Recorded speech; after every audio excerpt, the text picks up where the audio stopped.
Once upon a time. Welcome to Australian Book Lovers,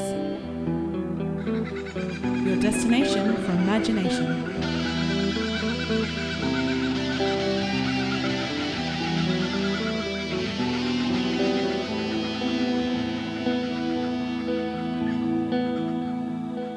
Australian Book Lovers acknowledges First Nations peoples and recognises their continuous connection to country, community and to culture.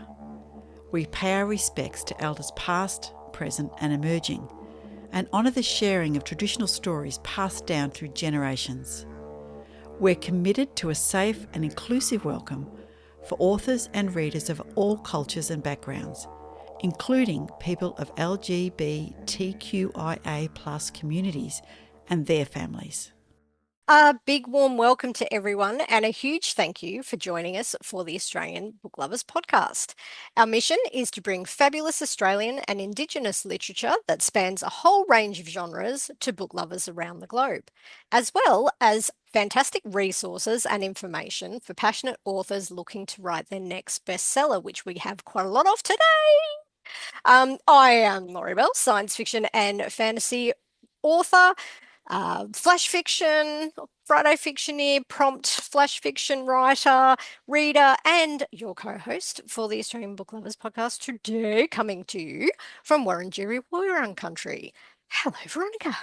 Hello, Laurie. Good to see you and hear you. If you're not watching us, you're listening to us. It's good to hear our voices, our dulcet tones, because you, as you know, everybody, I'm Veronica Strachan, aka V.E. Patton, fantasy, sci-fi, memoir, picture book, and self-development booklet, because I sold another one today. Hey! That's when I looked up my Ingram Spark account. I thought, oh, there we go. Absolutely marvellous. Yes, and I'm coming to you today also from Wurundjeri Wurrung country, and I am your co-host for this fabulous day in autumn. We are on episode 166. 166. Yeah, we did, as Laurie said before we went, we thought perhaps we've had a day, both of us. It could have been 666, but no, we're not superstitious at all. And it's episode 166. And have we got an interview for you? Yes, this one is a very exciting one. Sort of popped up out of the blue, didn't it, for both of us? It did indeed. And it was very timely.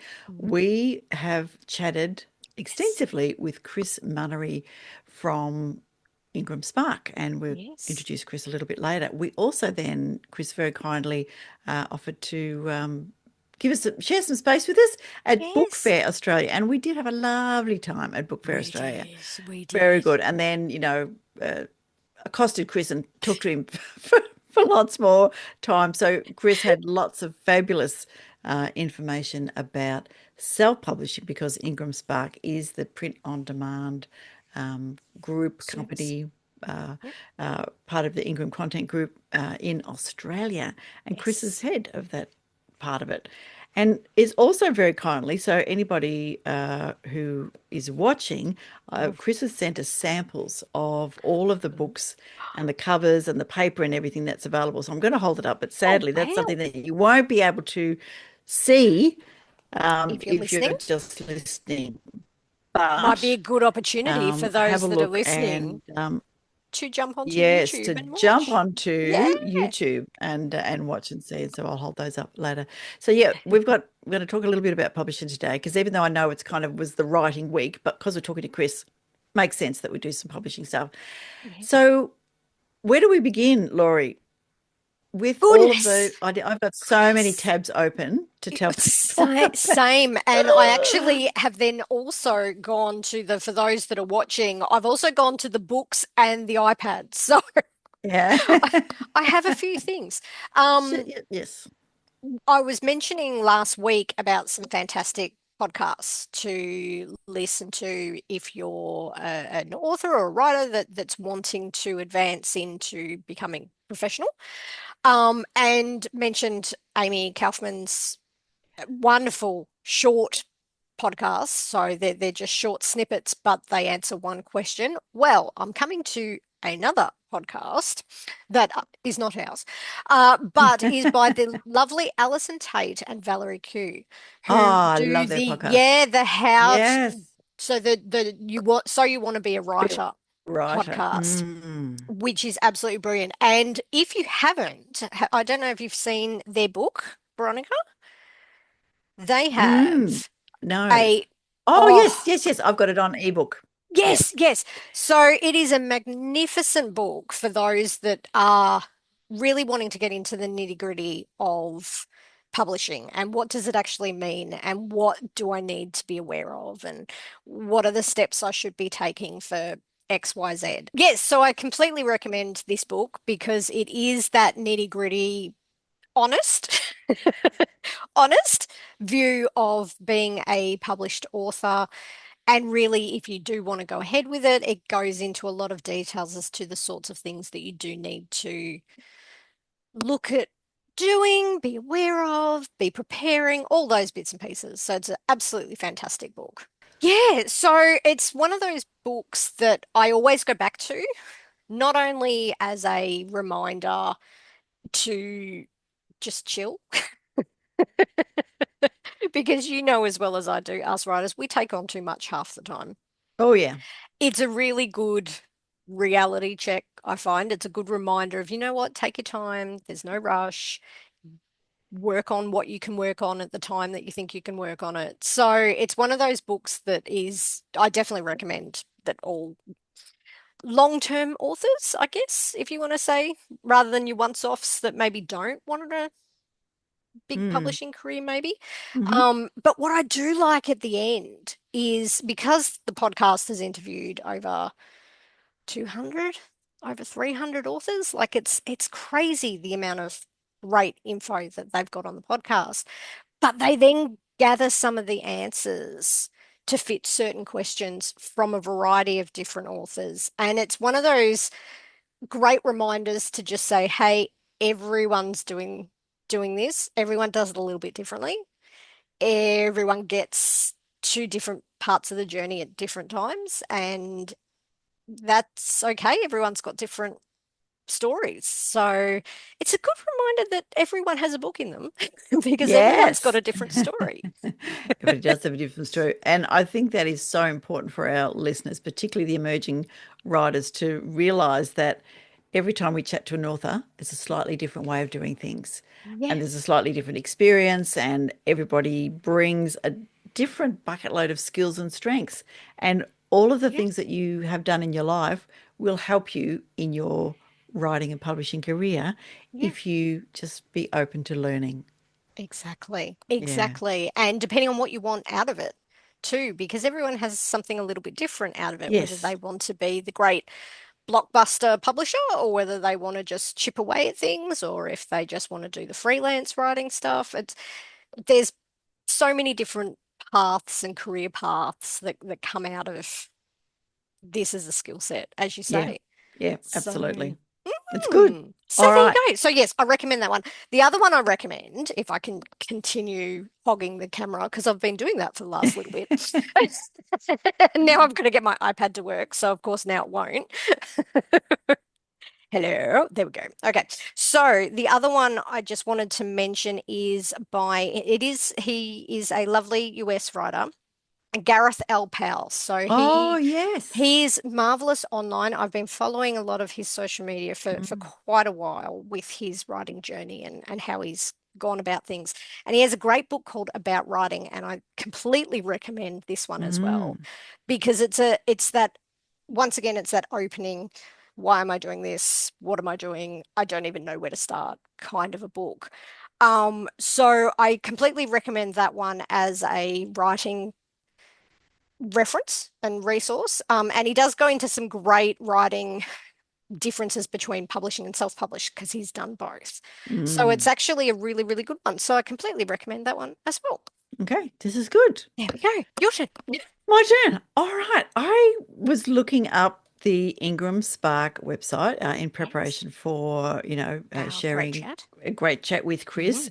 And they have so many resources there, which is absolutely incredible. So they've Yeah. got let me just go to the right page. They've got tools and resources. So about printing, about creating your files, about creating your cover, about all the checklist things you need to do, about building your book, about your spine width calculator, paper specifications, EPUB guidelines, EPUB conversion. And what I love also is that they've got pricing and calculators in there. It's the one thing that's impossible to get your head around. Yes, it's and what compensation there is, because people think, oh well, I'll just publish a book and then if I charge $20, I'll get $20. Yeah, not No, so much. As you no. know, when we chat with Chris, he'll explain to you why you don't get $20, Yeah, because lots of other people are helping you put that together.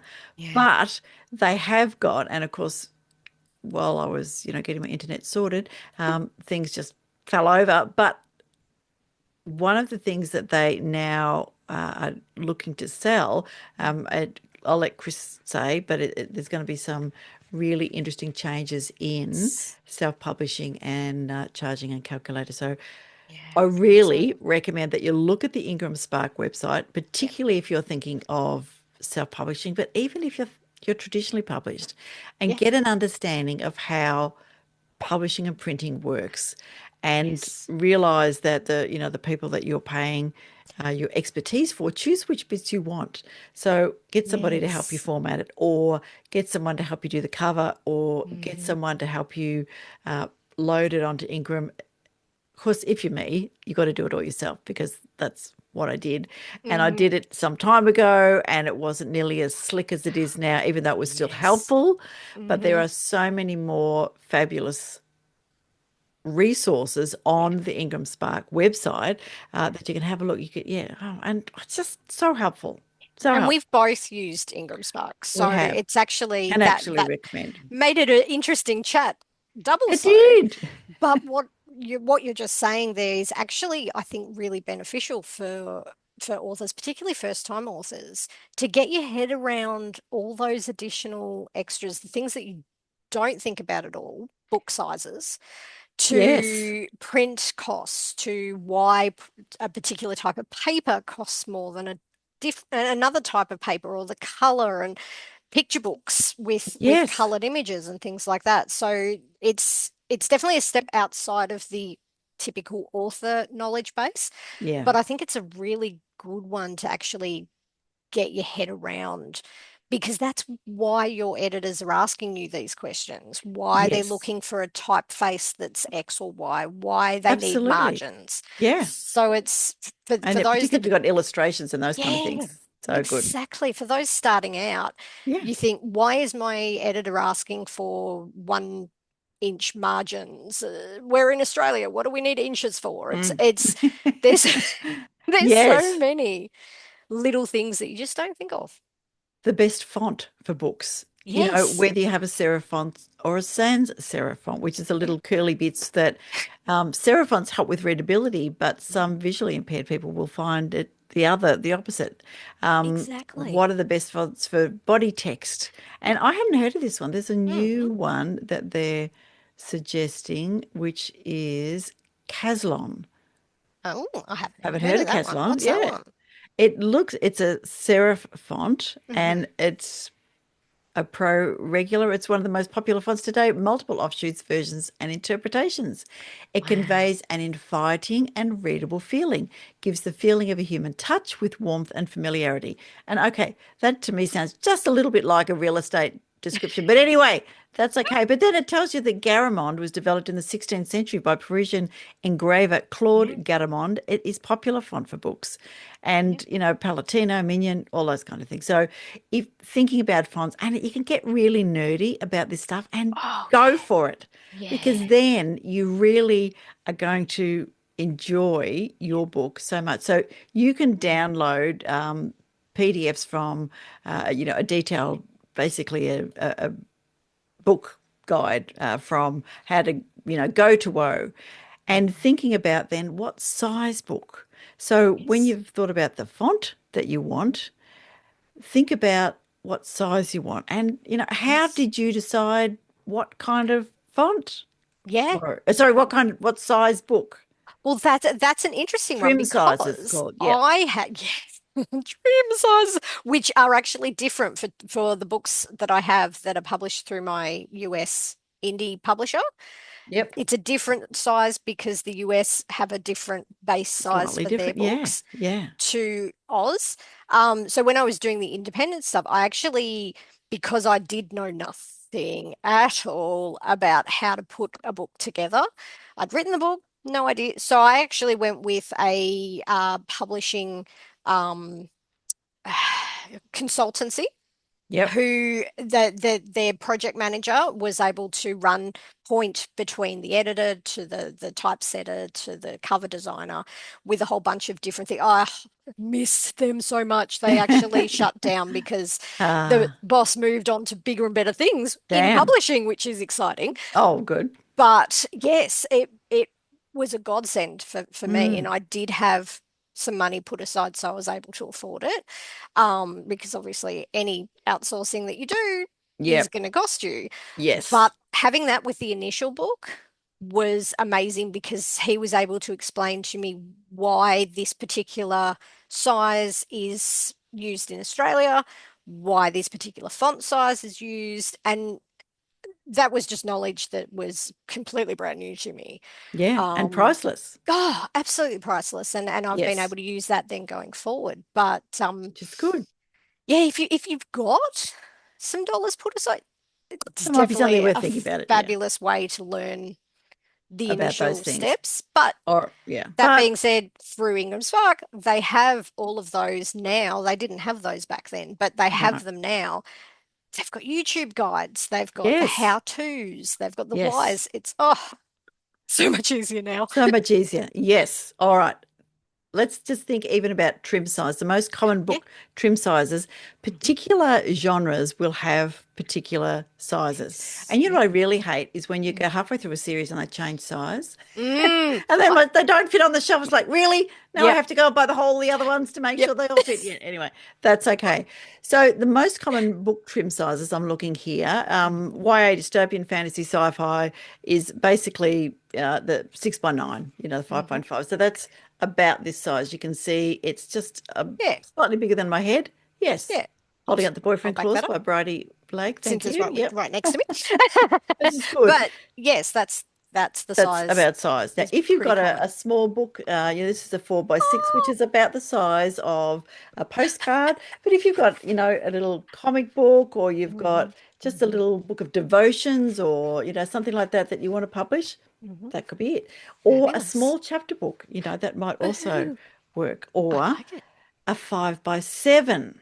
Ah, So 5 by 7 is just a little bit bigger, but smaller than the 6 by 9, of course. I think Um, I think it's the 5/7. I think that one might be quite used in the US, maybe.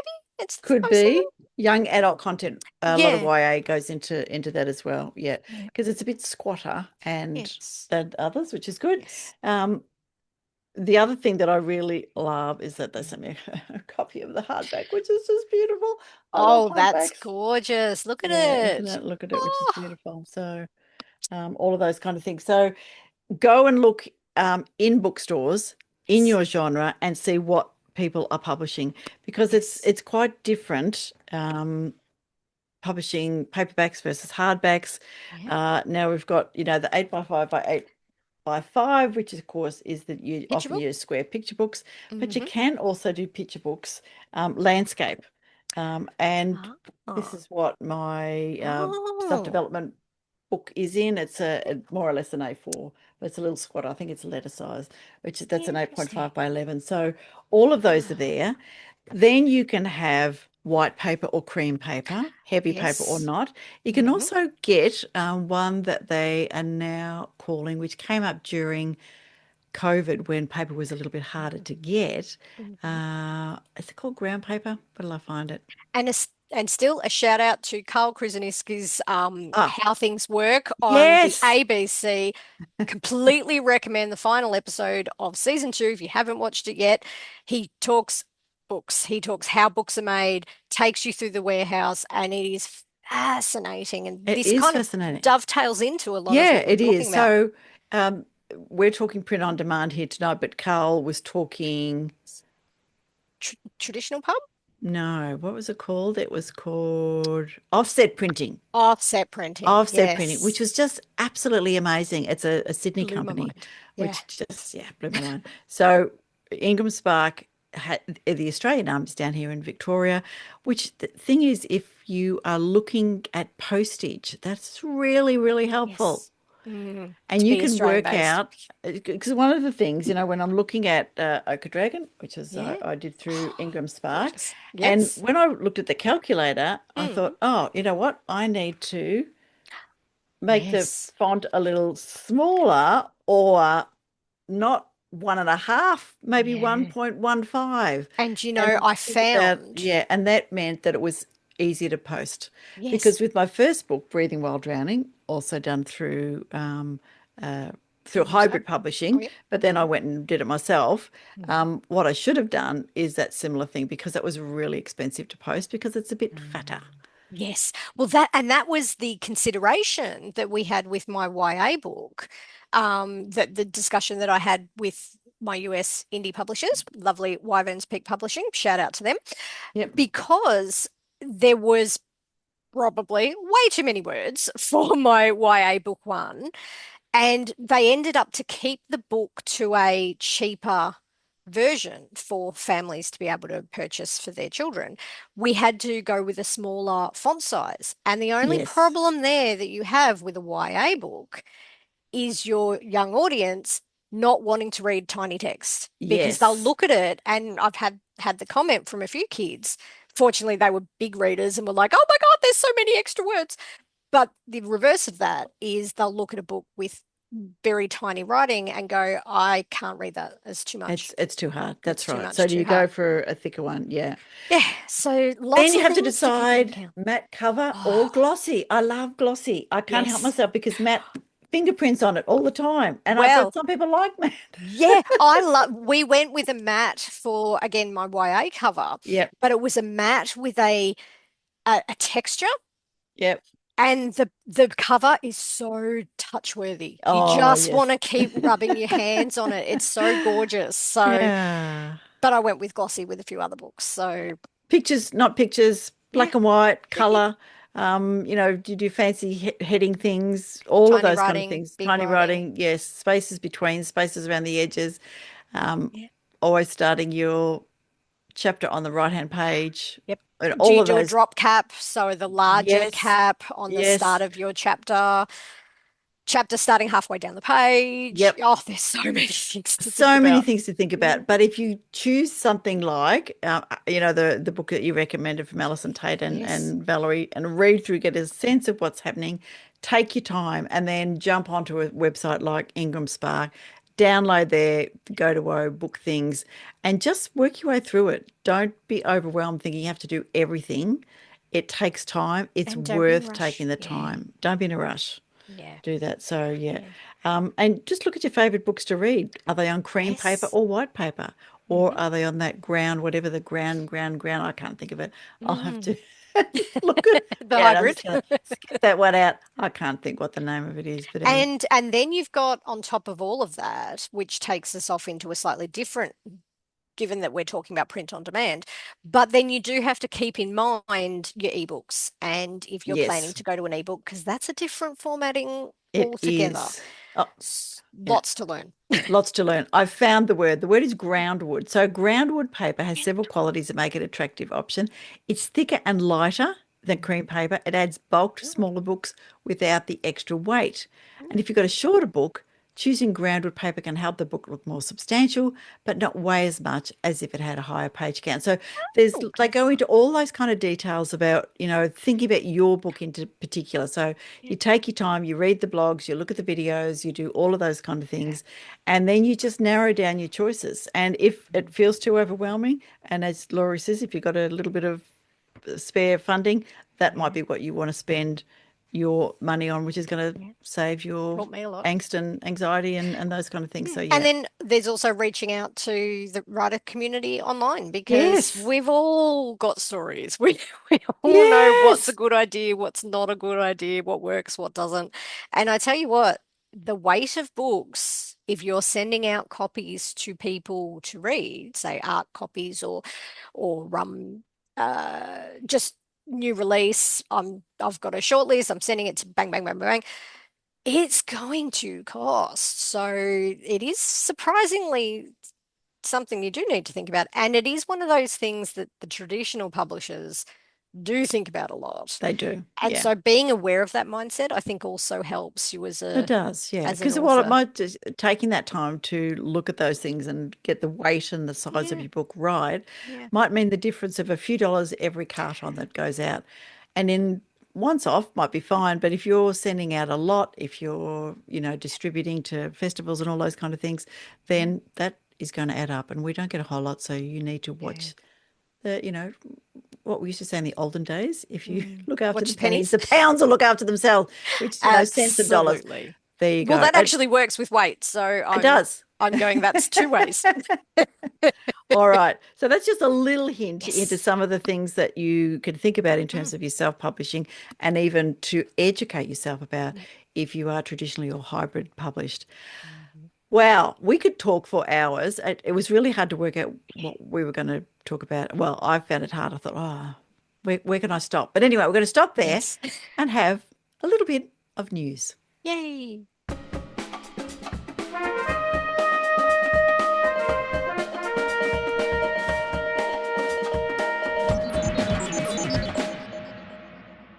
I've got a couple of things to share. One is that we don't. We are a bit Melbourne centric. I will admit that we're a bit Melbourne centric, a bit East Coast centric as well. But let's look at the emerging writers grants in the ACT. So Marion Inc. Put out grants for writers, and this is the Anne Edgeworth Emerging Writers Fellowship Award, which is absolutely fantastic. So there's some information about Anne on the Marion.inc website that you can have a bit of a look.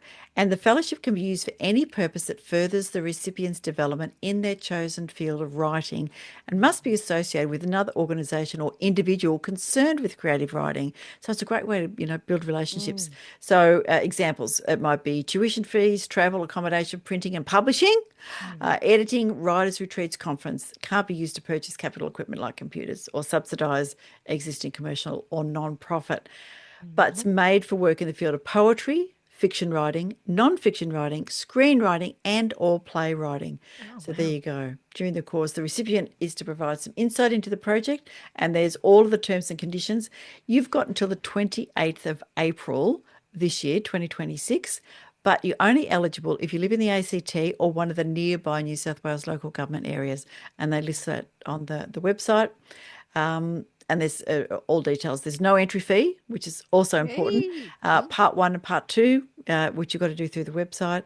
Writers are welcome. Entries are welcome from writers of any age writing in English. So there you go. If shortlisted, you'll hear in May. So there you go, Canberra writers, ACT writers, go for it. Go for it, which is absolutely brilliant. Yes. And one that's a little bit different is grants for organisations. So the Copyright Agency are putting out grants for organisations, supporting, Australian creatives to create and deliver exceptional opportunities for Australian writers, journalists, editors, publishers, English and literacy teachers, and visual artists, especially those from First Nations and diverse backgrounds. So the fund's priorities are commissions and paid opportunities for writers through audience development projects, targeted leadership and sector development projects to the writing, publishing and visual arts sectors, and to complement Reading Australia, which we've been sharing lots a bit about, those kind of things. The reports interested in supporting Australian literary organisations to run Writers in School programs for Australian writers whose work is featured on Reading Australia or is used in the classroom. So there's a whole list of what the Cultural Fund will support, and sector development and those kind of things. So the grants are from $10,000 to $30,000. So if you are a small organisation, or if you're wanting to think about becoming a small organisation, projects should start after the 3rd of August, a single project for up to a year, and have a look and see who can apply and your application, those kind of things. So that is Copyright, COPYRIGHT, their cultural fund, which I thought, oh, there's a couple of good opportunities there. Absolutely. Yes, yes, yes, yes. All Yes. right, Oh, and one nice. more. Yeah, London go Book for Fair it. is on. We're not Oh, there, yes, yes. so we don't care. Nope. But if you're in London having a lovely time, have a lovely Hey. time. Hello from us. So it's on the 10th to the 12th of one day we might get there, Laurie. Yeah, those are Yep. just a couple of little newsy items. Fantastic. Well, the only little news that I did want to draw people's attention to is an article on the ASA, so the Australian Society of Authors website, which we've also referenced quite a lot, but it's great, so jump on. But they have an article that's popped up this month in regard to what to do before you sign your publishing offer. So I thought that fit in nicely with our topic today that we're chatting about. But it's really good. Again, it's one of those articles that for brand newbies who genuinely don't know what they should be looking for or what they shouldn't, what they need to target. It's got some really good advice in regards to whether it's traditional publishers, whether it's indie publishers, small, big, medium, and how to identify. This one I think is really important. And I'm going to quote it. Cynicism is your friend here. Learn how to identify scam approaches and take the time to interrogate the email carefully. If you need a second opinion, contact the ASA, because I've been watching, I get inundated, absolutely inundated with scam emails all the time. And Yes. so many of them are using AI now to Yes. even quote your book back to you. I Oh, know. it was magnificent that you did this, this, and this. And you do read it back and you think, no, they didn't. Which book? And there is so many of them at the moment, and they're all looking to get money out of you, send links through so that you click on links. There's some really detailed ones that are going around. Some great bigger authors, bigger Australian authors have actually been quoting them on their Facebook and social media and different things to highlight. Look, I get a lot of these requests and these are dodgy. So do have a read maybe of this particular article, but also be very careful because there are a heap of scams coming through on email. They'll target your website, they'll target your author email if you have a specific author email or an online form. They find their way to you and you think, how did you get my details? Yes. But Yes. because we're authors, we have a lot of those details online. So We do. Yeah. Especially like keep the an eye out. ones that say, we've read your book and we'd love to, Mhm. sell you to traditional publishers, make a movie, whatever, but they don't actually say which book it is. And so both No. you and I have multiple books. So, is it Chickabella, my picture book? Oh, yeah. Or is it, in fact, Breathing While Drowning, my memoir? Who would know? Who would It's an important, know? yeah, so no. Yeah. And Those that's ones it. make it easier to pick. It's like, come on, people. Well, one I had recently made reference to the London Book Fair and actually had a number. Oh, this is this media personality. They do a lot of author interviews. We'd love to chat with you and have you on being interviewed by this great author. But the emails came through to my work email address, which was Interesting. a massive red flag. So little things like that Yeah, that you yeah. think, oh, and of course the email had go and have a look at the interview. Here's a Yes, link. Here's yes, another link. And you yeah. think, No. oh, it would be so easy. Would be so easy. It's And so if you're a easy. newbie, it would be so easy. The other ones that have Absolutely. started coming through are book clubs. We want your book for So book many club. book clubs. Yep. No, the book club you can tell. Yeah. So just be And very careful, I've even everyone. answered one or twice before I really caught on. And the very second email they send you tends to say, oh, so there's a fee associated? Like, no. Yeah, no. Thanks, but no thanks. Time for book spotlights.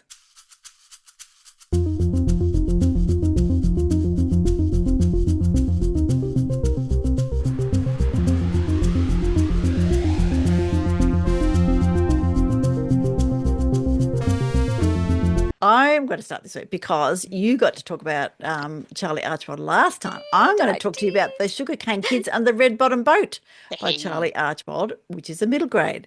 So Andy and his best friend Ellie live in a small coastal town in far north Queensland. For those people not in Australia, if you see FNQ, that's what that means, Far North Queensland. When Ellie's cousin Jacob is arrested for a jewellery theft, Andy and Ellie both know he is innocent. The police have evidence, but something is not right.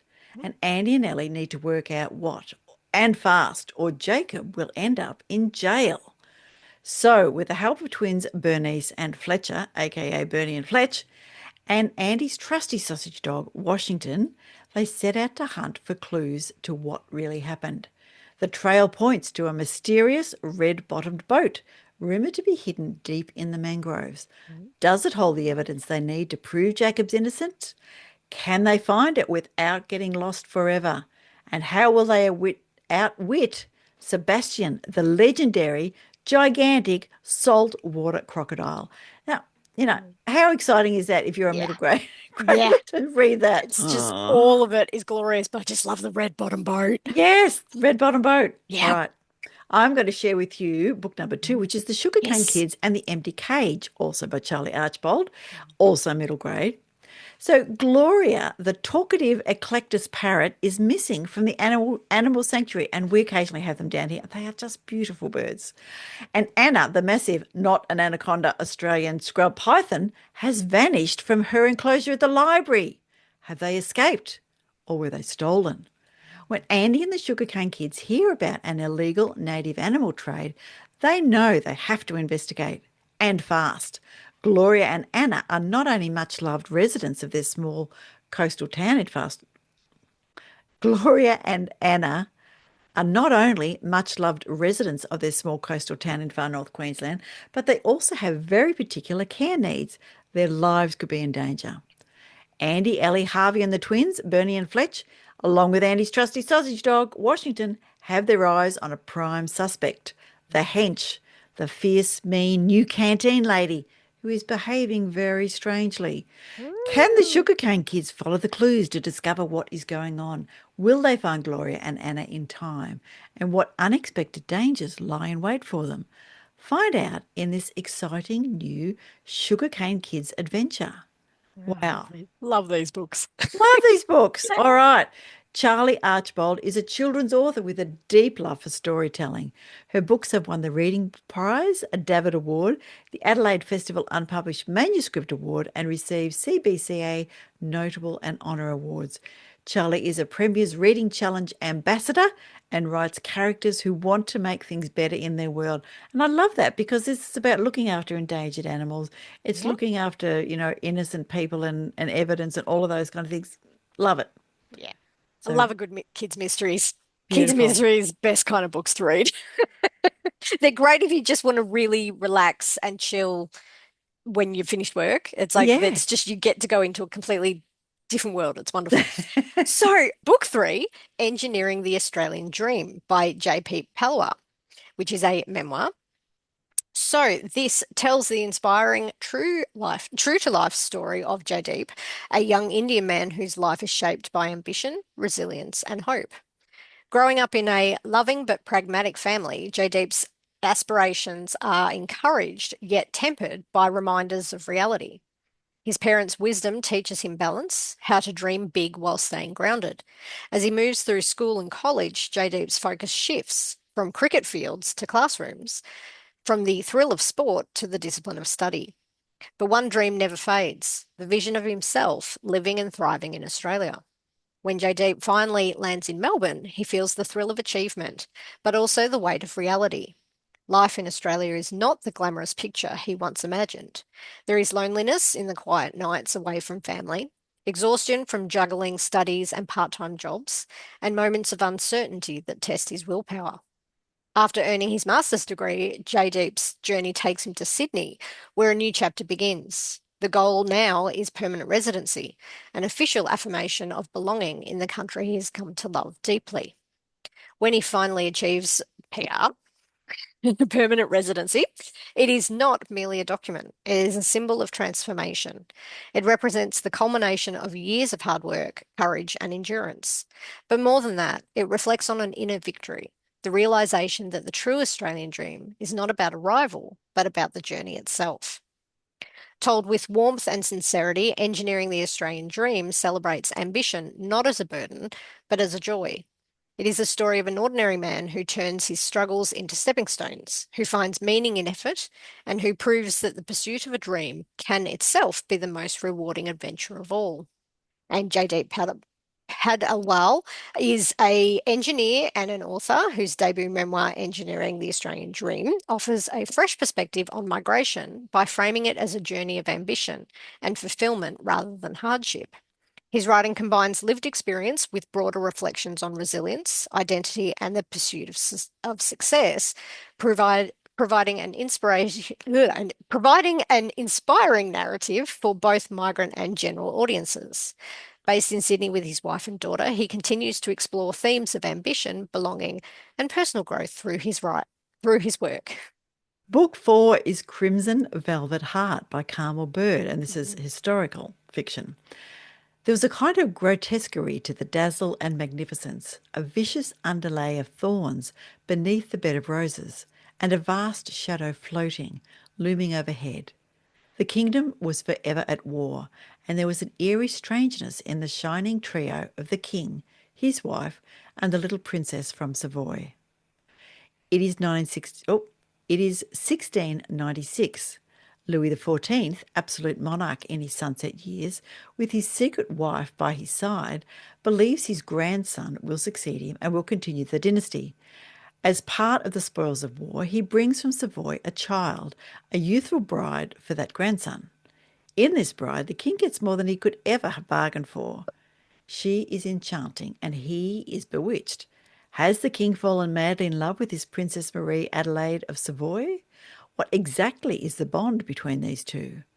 At the court of Versailles, there is lavish magnificence, including the vast gardens and hall of mirrors, but it's also where dark, enchanting fairy tales come to prominence. News of war is never far away, and tantalising beauty is undercut by threat. The tale is narrated in part by Sister Claire, a childhood friend of Marie Adelaide, who, after losing the young man she loves to war and then the princess to disease, becomes a nun. For Claire, it is her devoted mission to tell the story of Marie Adelaide, mother of the child who will become Louis XV. Crimson Velvet Heart is a visionary novel on Adelaide's life, both strange and enthralling, where Carmel Bird's exquisite language and rich understanding of history and human nature capture the spirit and the mystery of love and loss. There you go. Yeah, so a little bit about Carmel. She is the winner of the Patrick White Literary Award and 3 times shortlisted for the Miles Franklin. She is the author of both fiction and non-fiction. She grew up in Tasmania and has a wide reputation as an essayist, editor and mentor. And Crimson Velvet Heart is her 12th novel. You beauty, Carmel. Good on you. Yeah. So book 5, The Canvas Killings by Elise Janes, which is a mystery, thriller and suspense. How far would you go to conceal a murderous legacy? In the early 90s, Australia is scandalised when artist James Montague Ballantyne confesses to killing 8 people and using their remains in his paintings. The nation becomes obsessed with the canvas killings, and the rumours persist of undiscovered artworks and more victims. His wife and child must flee the media frenzy with new identities. And after covering the trial, celebrity reporter Zelda Munro Fisher builds on her reputation by publicly adopting the daughter of a possible victim. 30 years later, Ballantyne's son, Sam Reed, has forged a successful life, as a loving husband and family man, dependable teacher, and an all-round nice guy. The only crack in this facade is his son's inherited artistic talent. But Sam knows how to deal with problems until he steps in to prevent a robbery and is thrust into the spotlight. Zelda's adopted daughter, Tasman, now also a journalist, notices Sam's uncanny resemblance to Ballantyne. Believing him to be her only lead to the missing artworks and the fate of her real mother, she begins a dogged pursuit. Threatened, Sam's increasingly erratic behaviour raises eyebrows. His friend Aidan Voss is puzzled. Wife Meg is worried, and his in-laws are alarmed that Sam's 15 minutes of fame may trigger the return of the formidable Alice Newbold, the only person who can verify the existence of one of the paintings and their connection to it. Aidan and Tasman combine forces, but as their investigation gains traction, it becomes apparent it's not just Sam with skin in this game. Oh, this is a great blurb. Aidan will need to call on all of his skills and resources to protect the ones he loves. As the body count climbs, the fallout from the canvas killings threatens to taint a new generation. How good is that? I That is so love the good. little throwaways, the skin in the Yes. game. Ah, Yes. It's very clever. gorgeous. So, Elise Janes is the pseudonym for a writing partnership of Elise Wackett and Jane Abbott. They met 2 decades ago in the chaos of the school playground, bonding under the monkey bars. Their first joint project was a fundraiser for the school parents committee. Their second, The Canvas Killings, involves a few more casualties. Writing from opposite ends of Victoria, oh, I hear you. Then later from opposite sides of Australia, they planned every crime and plot twist by phone and email. Elise has co-authored several Japanese and Indonesian textbooks and is a teacher and travel writer. The Canvas Killings is her first work of fiction. Jane is the author of 2 novels published by Penguin Random House, Watershed, and a dystopian thriller, Elegy, which was shortlisted for the Ethel Turner Prize for Young People's Literature in 2017. The Canvas Killings is her first crime novel. There you go. And Fantastic. that was fantastic. I love that blurb. That was really good. And Mhm. we gave that book away just recently, people. So don't forget, if you are a book lover, you need to be on our newsletter because we're giving away 3 or 4 books every month from And our we fabulous have a lot. authors. We do. Yeah, You we want to have a be in lot. the draw. You want to be in the draw. Definitely. All right. Book 6 is The Road to Silkeborg by Vanessa Benford, and this is a contemporary story. Over 3 decades ago, Abigail embarked on an intense affair with Mads, the father of the family she lived with in Denmark during her gap year in 1987. What will happen when she attends his funeral now? Abigail has grown angry and bitter that this 41-year-old man started and ended their affair, especially now when she thinks about her teenage daughter. But did he start it? The more she considers their relationship, whatever it was, the more she questions her reasons for getting so close to Mads. Return to Silkeborg weaves back and forth between the present day and the events that occurred during this gap year. Abigail must revisit her past and make peace with the 23-year age difference and the clandestine nature of their relationship. She no longer views it with rose-coloured glasses. What unfolds is a journey of self-discovery and reflection as Abigail confronts the truth of their connection. Wow. Interesting. Interesting, isn't it? Yeah. So Mm. here's Vanessa's bio. Vanessa Benford has spent the last 30 years establishing a career in finance. She's been fortunate to have lived and worked in 3 countries. Originally from the US, she completed university studies in California with a degree in economics and commenced work in Los Angeles. In the late 90s, she transferred to work in London, where she met and married an Australian. She emigrated to Melbourne 18 years ago, where she currently lives with her husband and 3 children. In addition to travel, she's got a passion for music, in particular from the 1980s. I'm with you, Vanessa. Yeah. Yeah. Best music ever. So, book 7, Tarzan Loves Jane. Tarzan Loves Jane is a dark romantic comedy that blends heartbreak, humour, and hope into a story about one man's chaotic quest to find love and redemption. Set in Sydney's beachside suburb of Coogee, it follows Johnny, a man battered by life, burdened by trauma, and bewildered by the matters of the heart. After 3 failed marriages, Johnny begins to question whether true love even exists, or if the version of himself that once believed it died long ago. When he spots a haunting quote on his psychiatrist's wall, "On your last day on earth, the person you became meets the person you could have become." Something in him Mm. shifts. I love that quote. Mm. Determined not to leave this world as a man afraid of love, Johnny throws himself into the chaos of modern romance. That's how he ends up on Tarzan Meets Jane, a dating app co-owned by Amber, a smart, magnetic woman who's equal parts confident, compassionate, and completely fed up with men pretending to have their act together. Hello, preach, sister. Johnny's outrageous dating profile goes viral, drawing Amber's attention first with laughter, then curiosity. When she decides to help him fix his love life, neither expects the emotional roller coaster that follows. Their chemistry ignites instantly when they meet by chance at Coogee Beach, an encounter that's equal parts awkward, electric, and strangely healing. Beneath the comedic banter and flirty exchanges, both are fighting battles they rarely dare speak of. As romance blossoms, Johnny's past resurfaces, decades of trauma, guilt, and unspoken pain threatening to tear apart the fragile happiness he's finally found.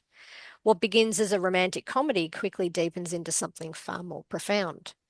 Tarzan Loves Jane explores what happens when two broken people try to love each other honestly, without masks, without pretense, and without running from the dark. It's amazing what people put together in a story, isn't it? It really is. I love reading blurbs. They're Yeah. fantastic. Yeah. John Comerford is the author, and he is an Australian author, speaker, and advocate dedicated to men's mental health and suicide prevention. After surviving childhood sexual abuse within the Catholic education system, he lived in silence for more than 40 years before a breakdown forced him to confront the trauma that shaped his life. That moment of collapse became his turning point, a beginning rather than an end. Through his acclaimed book Tarzan Loves Jane, John uses raw honesty and storytelling to break the silence surrounding male trauma. John's lived experience gives authenticity and weight to his message that vulnerability is strength and healing begins when men speak their truth. Today, John shares his story across Australia and beyond, inspiring others to confront pain, reclaim identity, and live with courage and compassion. John currently lives in Coogee Beach, Sydney, with his partner Amber and their dog Pedro. There you go. Yeah. Yeah. I wonder, given partner's name is Amber, I wonder who the Amber is based on. Yes. Yes.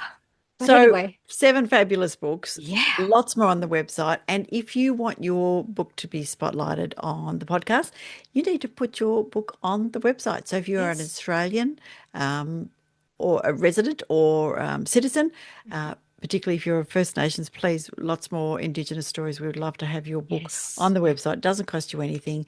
Might take us a little while to get them up because we get lots and lots of people doing that, but that is okay. All of them are there, and you can jump on and do that on AustralianBookLovers.com. Brilliant. So we better get on with our wonderful interview. Let's go. Dive into the interview with Chris Munnery from Ingram Spark. Go.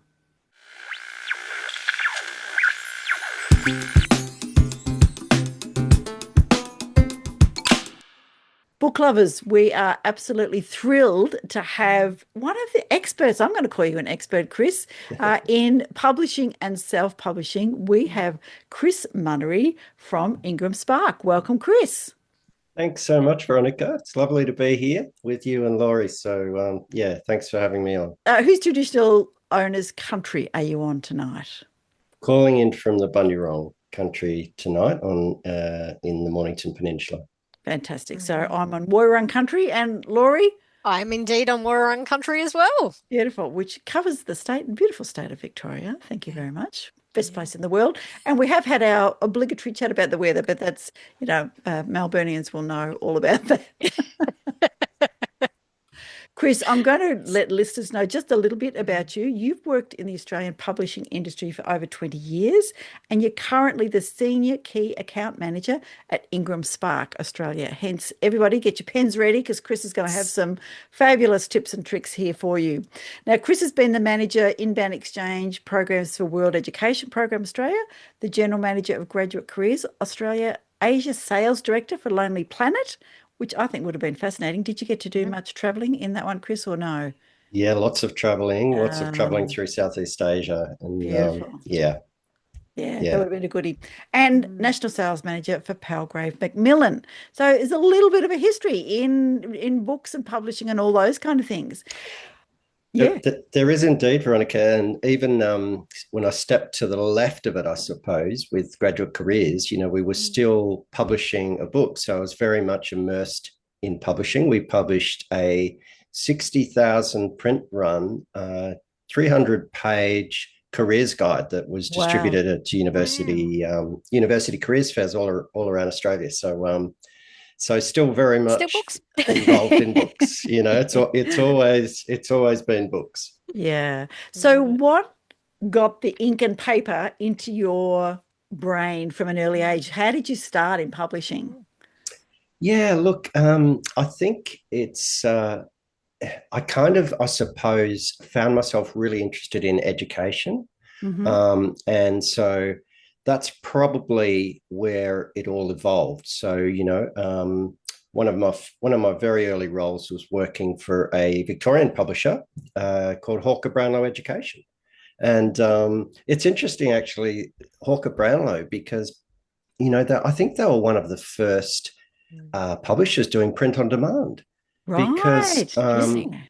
they were kind of ahead of the curve, really, because they would literally print to order. So they would have their own printing facility, and they'd have the rights for education, thinking curriculum, gifted learning, teacher resources, all of those kind of things, and they would literally just print as the orders came in. So yeah, it's interesting. I've ended up way later. I've ended up back in print on demand. Circles, yes. Circles, lots of You've come circles. home. Yeah. Yeah. So for those people who don't know, Ingram Spark is the print on demand self-publishing arm of the Ingram Content Group. And the Ingram Spark platform gives your titles access to Ingram's 40,000 plus global book distribution network for online sales and and into bricks and mortar bookstores. So this is from Ingram's website. But I like the quote, which is everything you need to publish, print, promote, and sell your books to millions of readers. So really, that's what the Ingram Spark is about. Yeah. So, some people, Veronica, Laurie would have heard of Lightning Source. And, there's still a little confusion, I guess. It's like, oh, Lightning Source, is that different to Ingram? And it's like, well, it's set up for academic publishers and the bigger publishers with big backlists and, complex kind of delivery arrangements and that kind of thing, more complex accounts. And then Ingram Spark, I guess, was birthed from that in around 2013 in Australia, as the self-publishing the online platform for one person to, should it be, to come in and publish a book, load their interior file, load their cover, and put their pricing on, turn on their distribution, and yes, literally, you can jump on Barnes and Noble in the US and Gardners and Waterstones in the UK and lots more. And of course, here at Booktopia, the Nile, Dymocks, and see your books displaying. So yeah, that's what Ingram Spark is. It's your kind of vehicle to publishing. Which is fantastic. We know traditional publishing, Laurie has done both. And traditional publishing is tough. You're querying, and even if you do eventually get a book deal or an agent, it could be some years. Whereas if I've finished my manuscript satisfactorily to myself, I can load it up tonight and it's ready in a couple of hours to go if I've got all the files, ins and outs. And yeah, I can be selling it tomorrow. Absolutely. And it's, the other beauty of it, is that it's non-exclusive. So it's, let's say, Laurie's did self-publish first off, and then a big traditional publisher comes knocking on her door, then yeah, you can literally turn the distribution off in a day or two and be off and running. So, and that's probably something, we are seeing a little bit, Veronica, is that for some of our really successful authors that have self-published, that it has become, a little bit of a feeding ground, if you like, for traditional, because it allows them to get exposure and start selling books and get some media and get on the board with a voice. So yeah, it can be a pathway for those who that's their dream. Give us that description of just how does it work?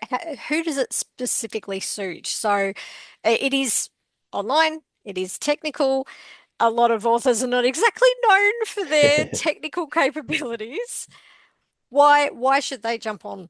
You're right, Laurie, in that it can be the first book that an author does, and I know you've both been through it, will be the hardest one you've done through the platform, and the second one will be that little bit easier. And but what we're finding is by the time authors have sometimes done their second or their third, or even just used the platform for a while, that they then become a conduit for other authors, that other people, other content creators that have got great content and just don't know where to start. So and look, there's a myriad of resources we have on our website. Sometimes it can be, there's so much, and I'm guilty of this myself, because I can email so many PDF help guides and things, but it's kind of, I always have to take a step back and just say, okay, you might be just dealing with a person that's had no exposure to the publishing industry, and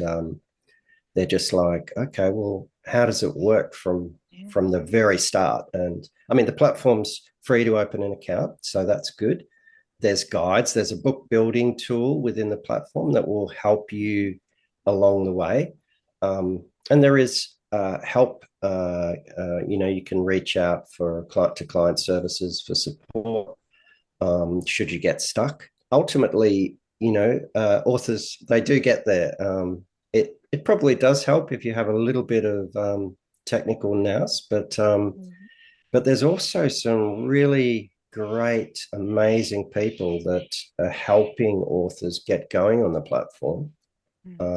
And like an author services, so really good people that for a pay per service type arrangement can do something as basic as taking an interior file and a cover file and getting it on the platform with pricing and turning the distribution on, or they can take it offer packages right through to the full marketing and social media, and most of these author services will then they might hold the title while they're getting the author going, but then they'll transfer the title to the author's own account. So the authors will have full rights, full 100% of rights. They kind of just get them going, and help them along the way. It's funny, that's actually exactly how I started. I had a publishing consultant that aided me back in the day. This was a good almost 8 years ago. Back then, obviously, there's more capabilities in the system now, but it was very intimidating to me. So having that person that could recommend something like Ingram Spark and then go through that process of setting it up for me, which is actually interesting because I've got to that point now that I want to get my head around the uploading it of myself, because they moved out of the business and they're not doing it anymore. So that's been a little bit intimidating for me, thinking, okay, now I've got to learn a whole new brand set of skills. Yeah. So how when you say that there are guides, are they like YouTube guides? Are you looking at one-on-one? Yeah, there's so much out there, Laurie. There's YouTube is a great place to start, just typing in how to upload on Ingram Spark, and there'll be lots of those come up, good and bad, what it's like, but yeah, there will be some really good guides there that can help people along the way. The other thing we find a lot is that just in authors' general kind of family, general community, there's so many times it's like, there's someone, a colleague or family that know a little bit of design or know a little bit of editing, or just simply are really good with these kind of platforms that can just kind of say, try and do it this way. But I guess what we're doing, and it's evolving all the time, is we're taking what used to be a really complex publishing model, right? A long time ago, and trying to make it as easy as we can. There's things in place. There's some plans in place that are going to make it easier and easier. So the good news is there's a good team always working on the platform, and trying to make it more accessible for your one-off author that might just want to do a family journal. They might just do a beautiful, and we see them come through, a family journal that they might do their 10 copies. It's got a beautiful cover of mum and dad or something on the, and that's all they ever do, right to the authors that are literally selling tens of thousands of titles through the platform. Those I love those stats. Yeah. Yeah. You'll have to tell us more about those stats. Yes. Yeah. So, Chris, what do you think the biggest misconceptions are about self-publishing? Because I know initially, like years ago, it used to be called vanity publishing, and the quality was pretty ordinary and all those kind of things. So, in your experience, what are those misconceptions that you want to just dash? Yeah, look, I think it's legacy things, Veronica, that are kind of just hanging on, but they're slowly dropping away. Like as you walk, for anyone can walk into a Dimmick store or in Melbourne, beautiful readings in Carlton and Chadston. I think there's readings in Chadston now, isn't there? Glee Books in Sydney and Abbey's in Sydney, an iconic bookshop. And you can go in there and you can look at the books. And, it's one of our fun games is to, when we go in to these bookshops, is we go to the back page and look which ones we've printed. Because we're printing those books and they're sitting alongside the trade paperbacks. And but you're right, in the early days, it's, it might have been too much kind of, bad content coming through or poorly edited. It's getting so much better now. And I guess there's so many more resources available. I think even in the COVID years, Veronica, it took a big surge because people were captive at home in Melbourne. You had time to write. You had time to write, you're not going too far, were you back then?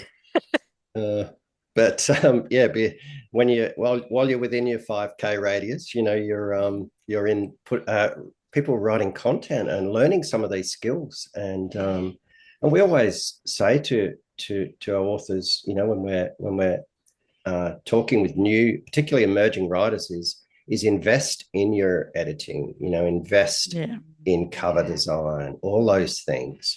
It's like you owe it to yourself with the content to be as good as you can. As I say, there's some incredible authors on the platform, and Australian and New Zealand authors that are it's their full-time career now is writing and publishing, and it's beautiful content.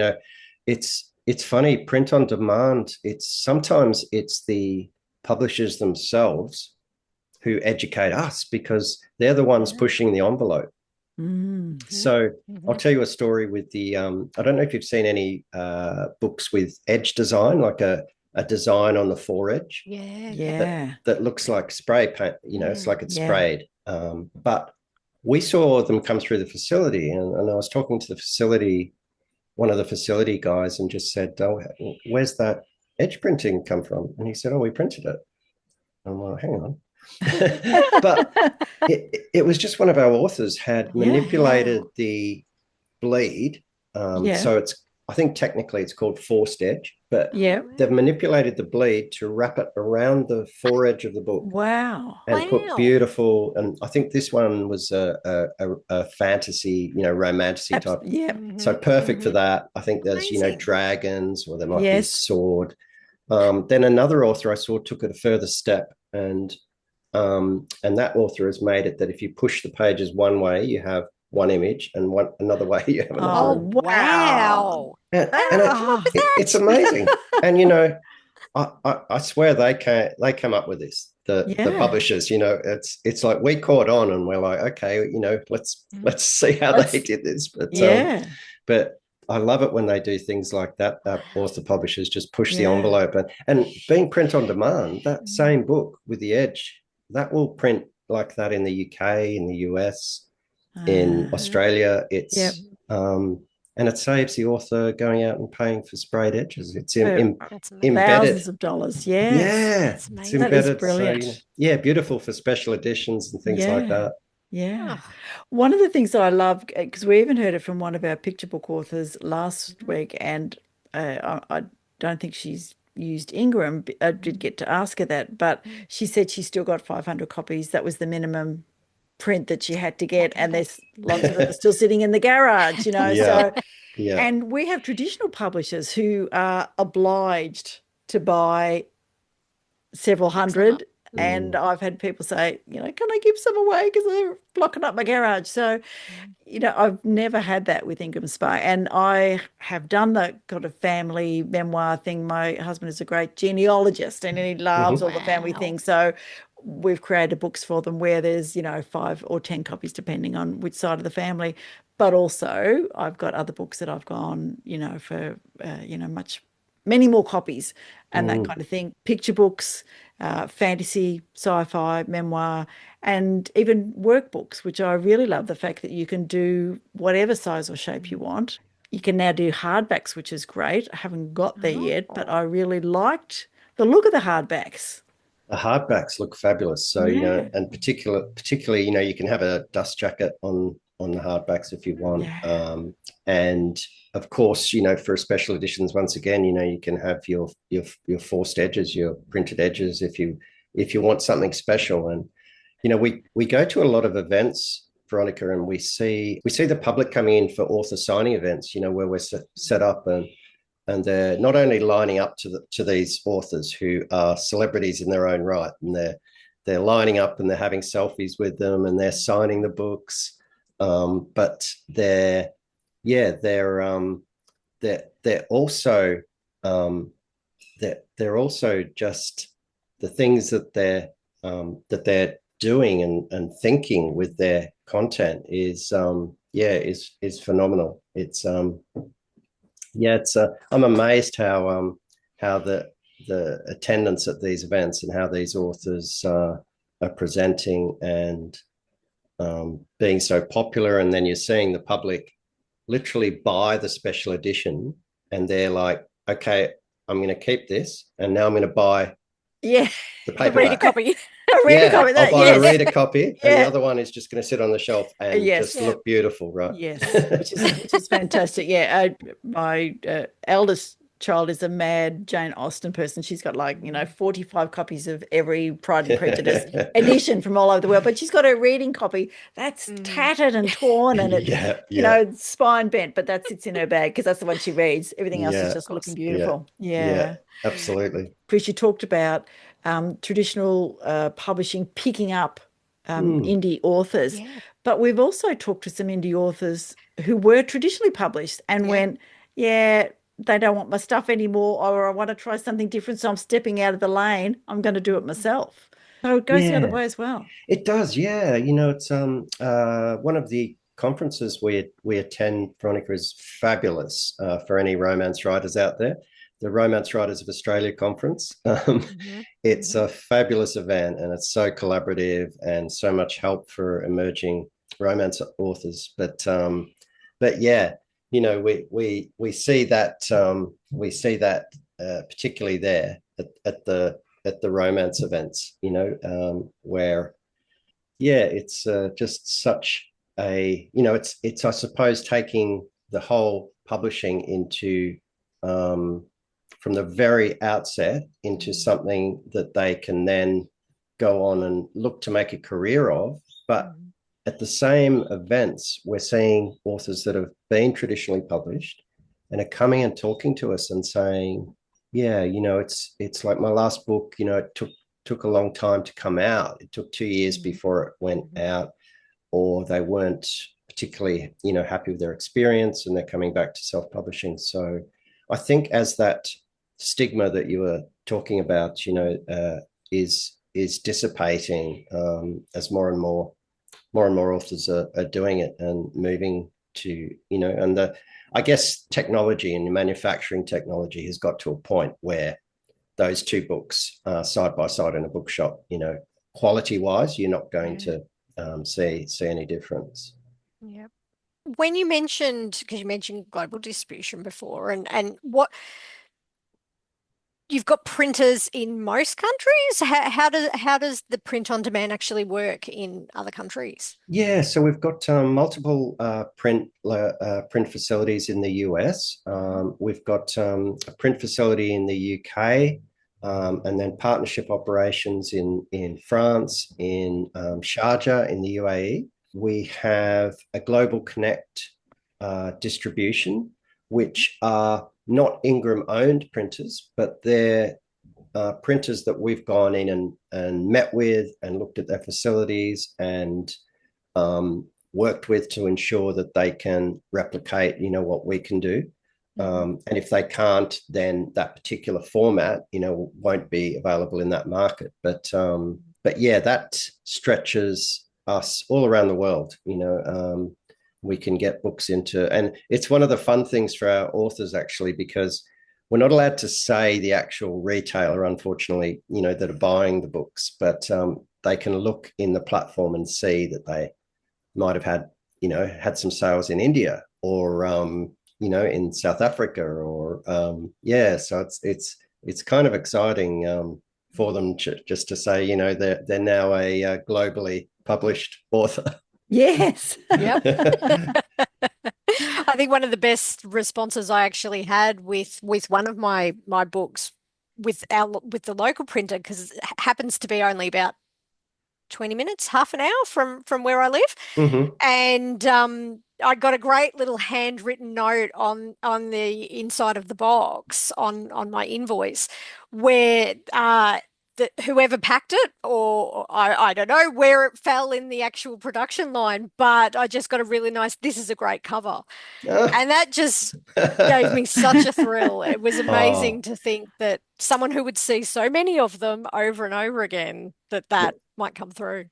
Look, it's anytime you're down in the southeast of Melbourne, you're both welcome to come in and have a tour of the facility, because our offices sit above the facility. And one of the favorite things, and it's every day that we're in the office, I'll go down with Madeline, who's on the Spark team, and we just go and look at the books coming through, and it's just so diverse. It's the other thing with self-publishing and print on demand is it's giving a voice to all of those content creators that would never have got past the first step, perhaps in their publishing journey, and so there's topics on neurodivergence and gender identity. And Big Spark Authors has written a book for children of first responder families about why mum and dad might be a bit quiet that day. So your ambulance parents, your police, and it's like it's just work stuff is the title, and it's a fabulous book. Wow. So those books, they not only get a voice, but once again, the publishers amaze me. They're so creative, and they'll take it to another level with some of these books, and they might be talking to a community. And of course, being a self-published and having ownership of your account, you can go in and do a custom first 2 pages of your book for a community that you might be presenting to, and they get their own special edition book. Wow. It's and brilliant. So people and business authors, very smart. They're kind of utilizing this platform to not only write their business book, but like you were saying, Veronica, workbooks to go with it, and it becomes, kind of their greatest business card. It's like an enhanced business card. It's like, here's my book. And if they're talking to, a big, like a BHP or something, and then they can just go in, change some pages, customize it. They could go in and put BHP hats on the images, and And suddenly they've got this new market that they're Yeah. going direct to, Mm. which is clever. so exciting. It's great fun walking through the facility and seeing what's there. Yeah, fantastic. What So- about your, sorry, Veronica, I No, was just go going to say, ahead, what about jump the in. libraries? Tell us about the Yeah. connection with the libraries. Yeah, well, Ingram is just part of the library suppliers, the main library suppliers in Australia, part of their ordering cycle. So people like James Bennett and Peter Powell and ALS, those library suppliers. It's for any library. They can just order through the Ingram catalog. So Amazing. it's something, I guess, that we can give is that bricks and mortar kind of connection to actual physical stores and to libraries, where quite often, of course, Laurie, they'll want hardbacks for a bit more durability. And but yeah, it's just part of their ordering cycle. So our local authors, for example, you can go into your local library and just say, hey, I'm Laurie, I've written this book, and they can just punch the ISBN and order a copy through their library supplies. So yeah, Fantastic. it's all set up, ready to go. It's great. It's good. Mm. So some of the benefits for me were the absolute control, because when you start publishing later in life, you don't want to necessarily give it over to somebody else, and you haven't got time to wait 2 years for someone to discover you. So I love that. I also love the flexibility of, so my daughter, who's a graphic designer, did my covers. And then after a while, she said, oh, I was looking a bit tired, Mum, let's change the cover. Go in and change the cover. I found a few typos. Okay, we can fix those. Thanks very much. Ready to go. And it's easy to do, and it's done in kind of 24 hours. And the other thing I love is that Ingrams are on the lookout to make sure you're doing okay. So I got an email a little while back saying, oh, did you realize that what you've clicked in terms of book returns, I think, kind of disadvantages you, because I'd said don't return, thinking that was the environmentally friendly thing to do. But no, they explained what it was. So you could potentially be losing sales. I thought, right, get in there and take that. I wouldn't have thought that, because, I'm okay getting the books on now, but understanding the distribution and leveraging the marketing and that kind of thing. What would you suggest are the key things that authors need to do if they've got their book, if they've loaded it and it's kind of there?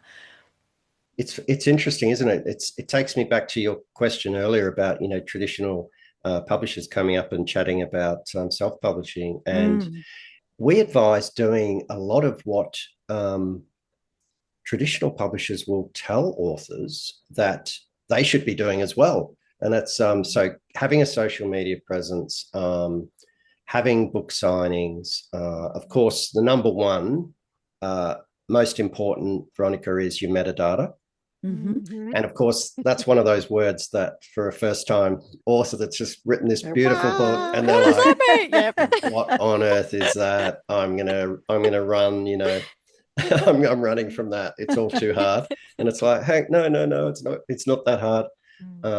Look, a bit of a tip I'm hearing. I'm not sure I meant to say this, but I'm pretty sure it's coming. Is an automatic metadata tool that will help those kind of authors. So it will give you a metadata base, and of course you can go in and add it. But that's your number one discoverability. It's like be keyword rich.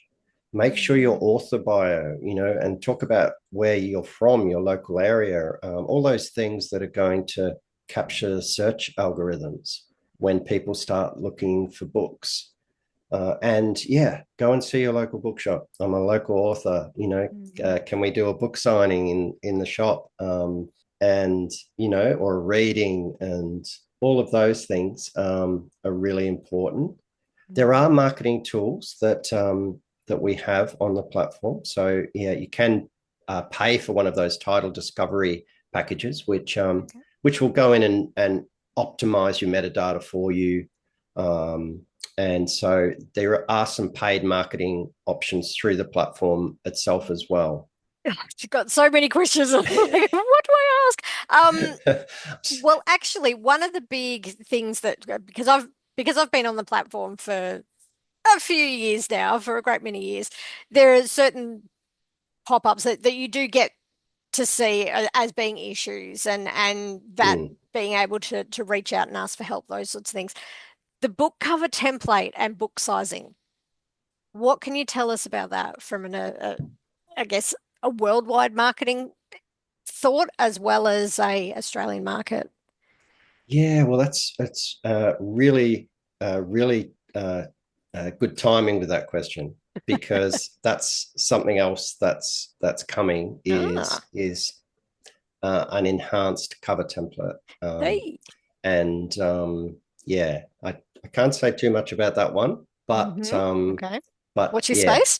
be aware it's coming. It's I usually say to our Australian, New Zealand author publishers is that it's one of the beauties of Ingram being so big is that anything that I think of, that you think of, it's amplified 1,000 times. So it's like people are already asking for it.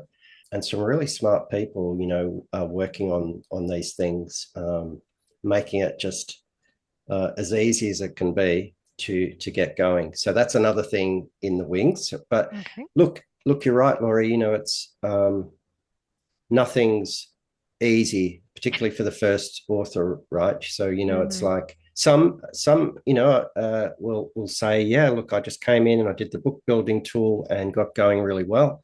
And some will have just like minor things they might have to fix. They might have just set, it's once again, it's those terms that that new emerging writers might not know about, like bleed and illustrations. Oh, yes.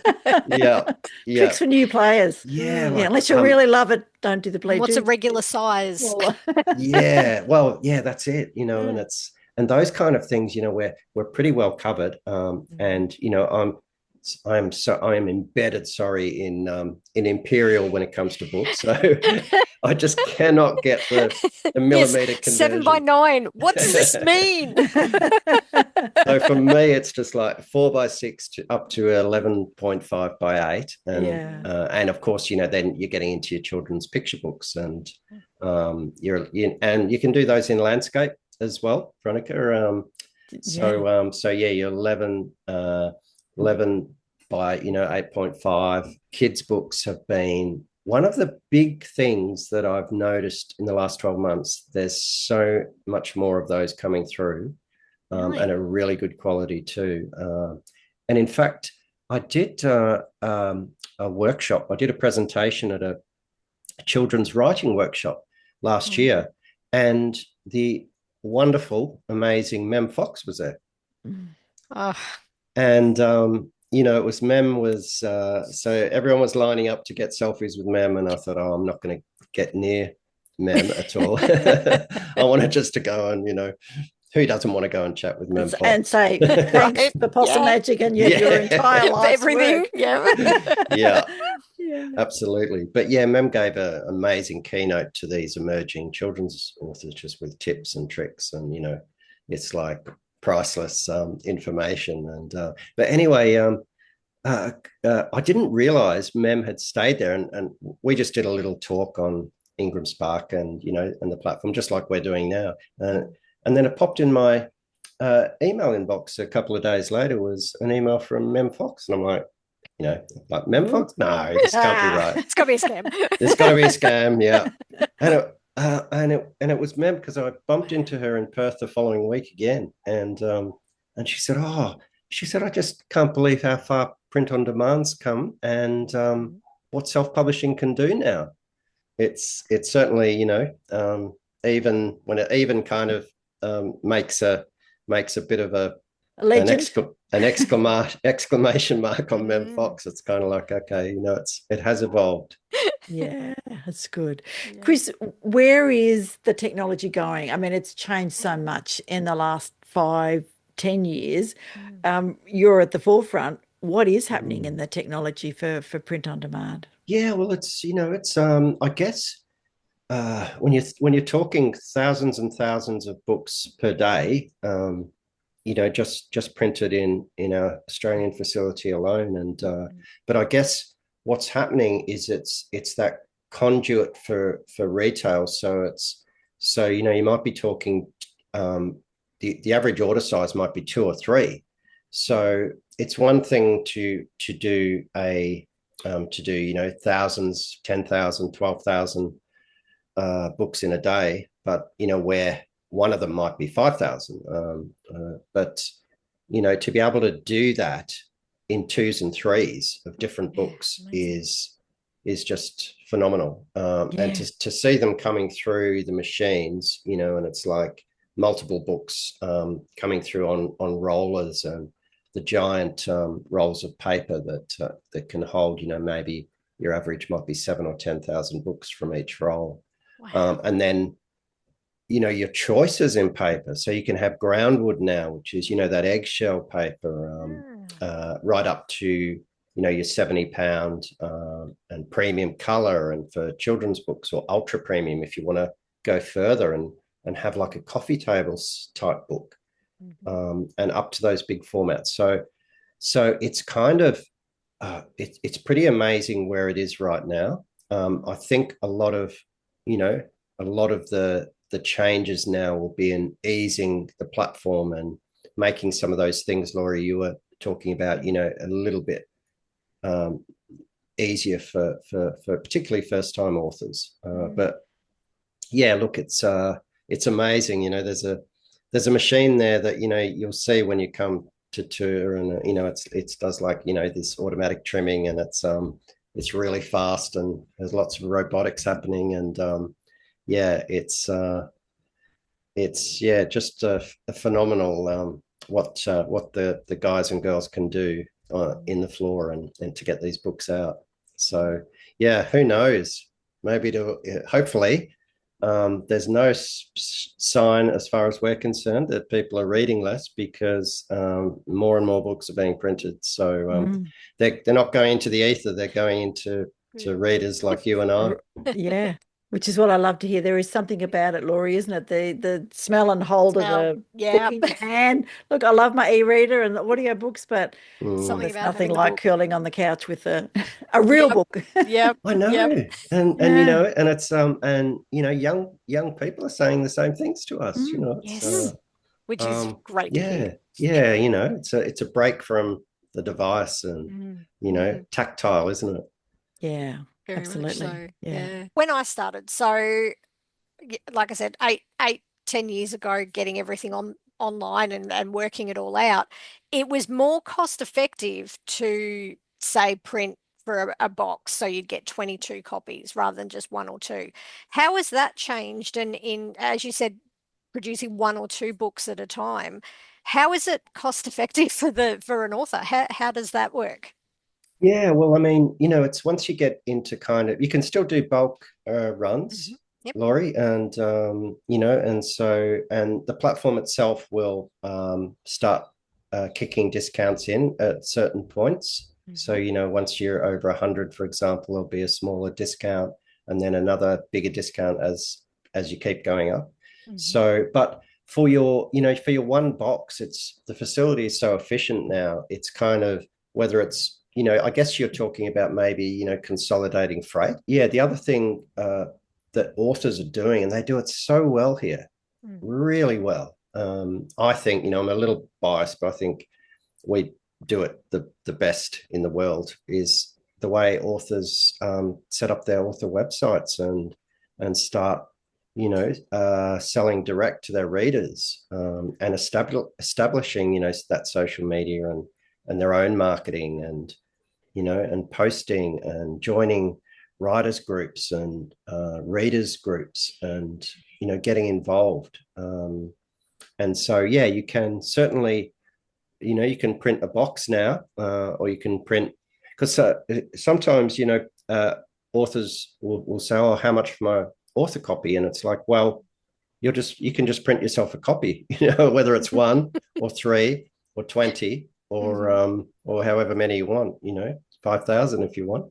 I know you were chatting with Veronica and she's told me, is there that opportunity of having a direct link with Ingram Spark to connect that with the print on demand. Absolutely. Tell me more. I know. I can't wait for this. So, so of course, at the start we were saying the 40,000 distribution, which is fabulous. So you can get to all of these retail, storefronts, both online and physical. So you've got that pretty much sorted. And then direct to reader. So some authors will have that kind of established through their own websites, but a new author starting out may not want to pay for e-commerce on their own website.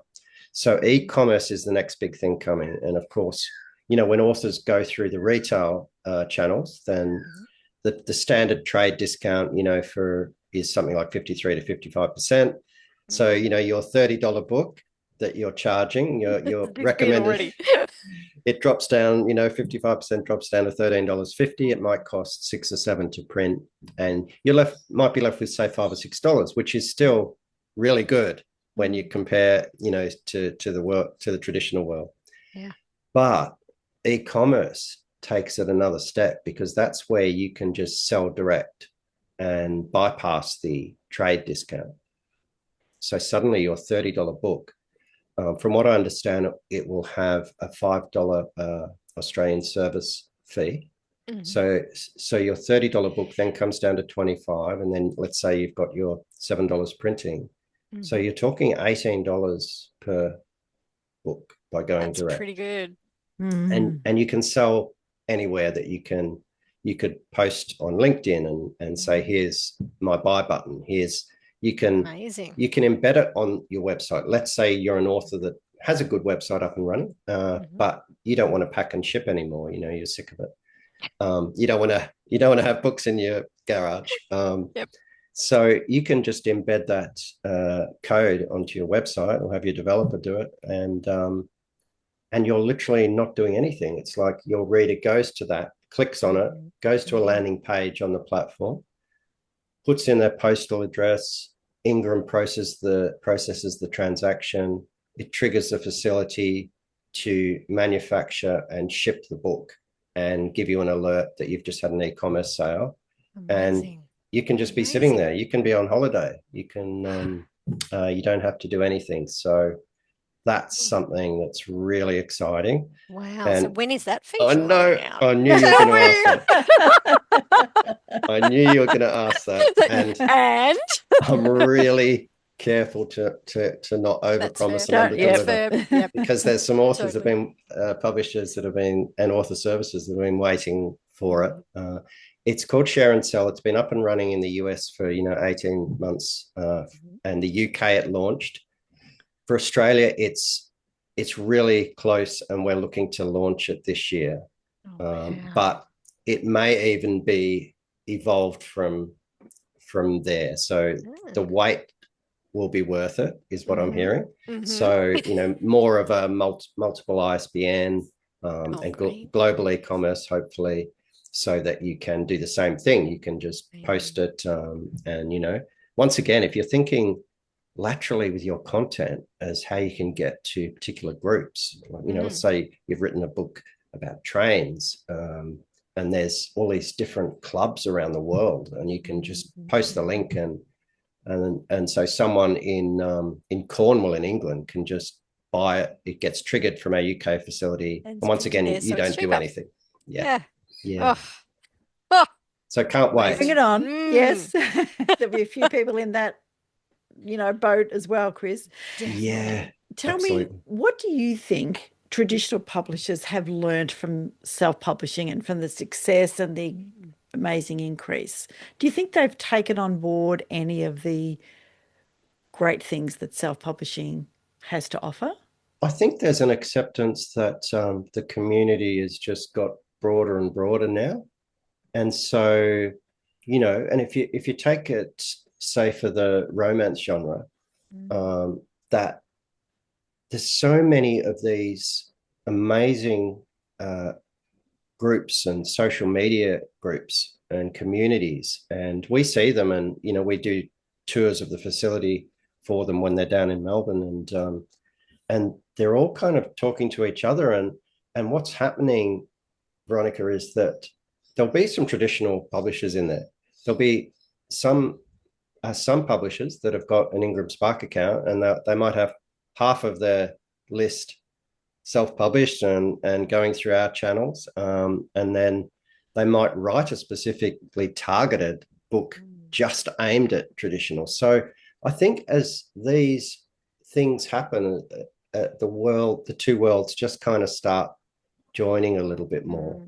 And also, yeah, that we print for some of the traditional publishers, so they see that the quality is there, and it's just kind of broadening the community a little bit. Yeah. Very good. Yeah. Wow.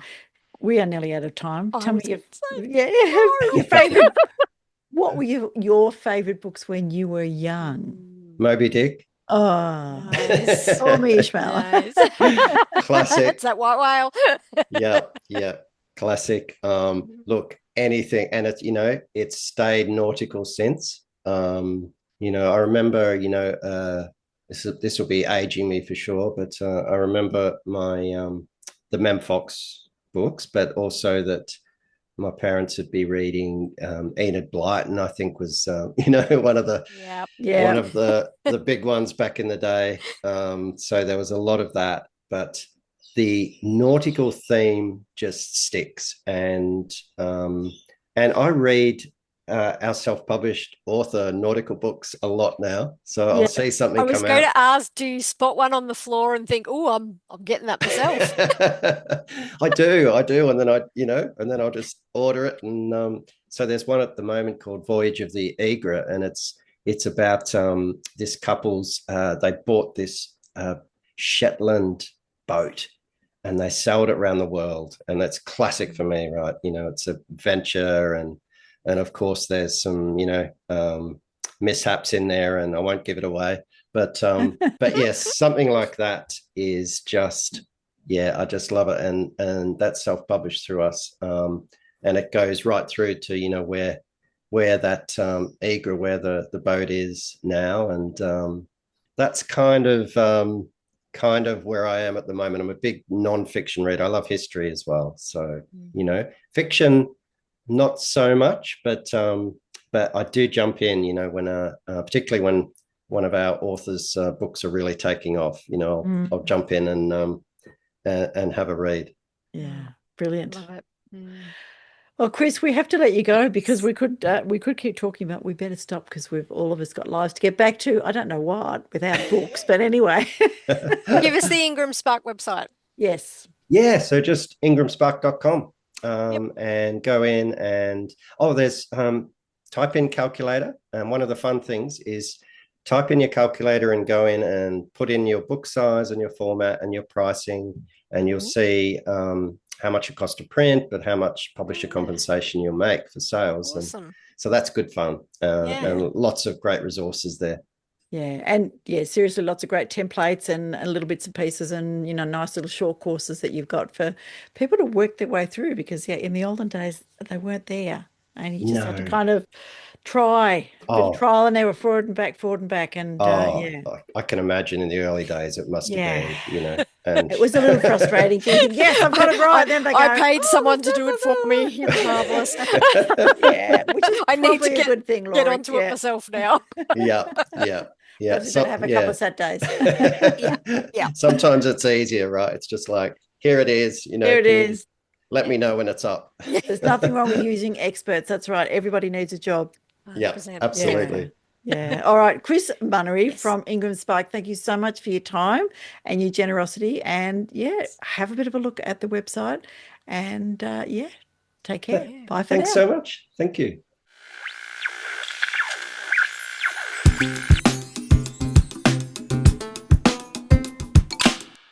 Oh, how amazing. So that was the amazing Chris Munnery from Ingram Spark. Ingram Spark, yeah. So good. I'm glad we both got to chat with him, because there was so much there and some exciting news, hey? Yes, very exciting news. I can't wait. And I did check on their website, and I've put myself down as interested for when the links. new cost thing comes out, the direct links. Can't I wait will for have that. to do that. I'll have to register and put them on your I'm links as well. interested. Yep.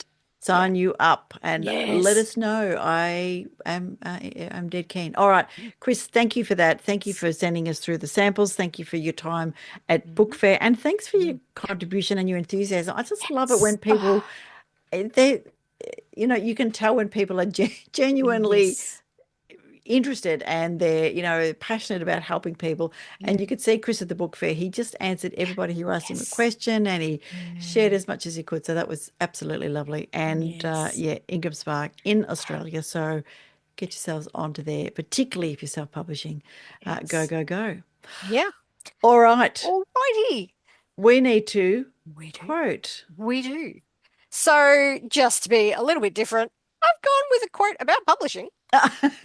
And did just lose it. So give me a second. I did have that there. Now I can't find it. Oh, there we go.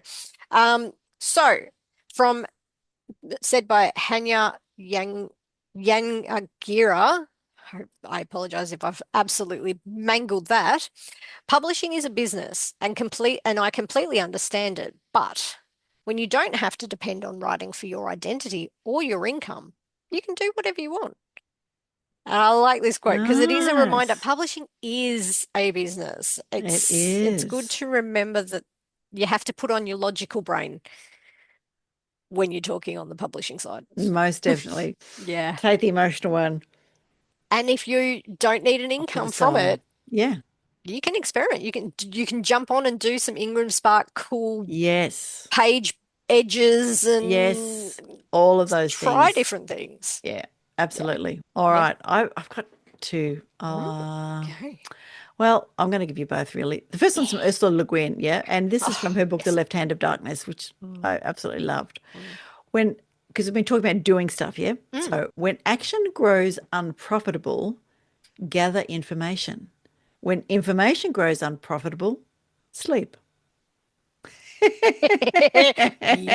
You like that one? I thought, that's that's good. So one. because you can be overwhelmed with all the things. Yeah. Okay. I've now got one from Marianne Williamson, who is one of my favorite authors. This is from A Return to Love, Reflections on the Principles of A Course in Miracles. So this quote is, "It takes courage to endure the sharp pains of self-discovery rather than choose to take the dull pain of unconsciousness that would last the rest of our lives." And while she's talking about, the philosophical and those kind of things, I think it's still a lesson in what do you want to do with your book, with your publishing.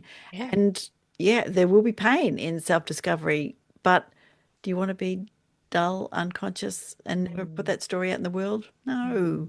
Get out there, people. Yeah, gotta do it. Yeah. Gotta do it. Okay. It's been a mammoth sesh. We had some technical difficulties, but we're back. And no, you won't even notice that because we'll edit all of that out, and we will finish up saying the most important thing is that we remember to read more Aussie books. Yay. Bye for now. Bye for now. Let's meet again when magic happens.